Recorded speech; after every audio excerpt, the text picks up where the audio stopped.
അണ്ണാ സുഖമല്ലേ? ആ സുഖം. നിങ്ങളെ കാണാൻ വേണ്ടി ഇരിക്കുകയായിരുന്നു. കാര്യം നിങ്ങൾ പാർട്ടിയിൽ ഉന്നത രംഗത്ത് നിൽക്കുന്ന ഒരാളാണ്.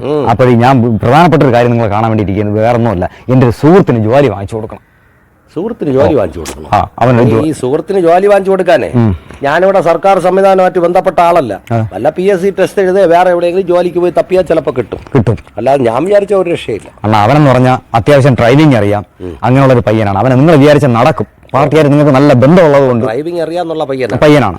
ഓഹോ. പിന്നെ ഇപ്പൊ എന്ത് പറ്റി ഡ്രൈവിംഗ്? ഡ്രൈവിംഗ് എന്ന് പറഞ്ഞു കഴിഞ്ഞാൽ അവന് നേരത്തെ ബസ്സൊക്കെ ഓടിച്ചോണ്ടിരുന്ന പയ്യനാണ്. പിന്നെ ബസ്സൊക്കെ ഇങ്ങനെ ഓടിച്ചോണ്ട് വരുമ്പോഴത്തേക്ക് ഇടയ്ക്ക് ഒന്ന് ക്രോസ് ചെയ്ത് കാറിൽ കൊണ്ടൊന്ന് പിടിച്ച് ഷോ കാണിച്ചു കഴിഞ്ഞാൽ അളിയനെ സംസാരിക്കും. അവർക്ക് ന്യായമായിട്ടുള്ള കാര്യങ്ങളെ അവൻ സംസാരിക്കാറുള്ളൂ.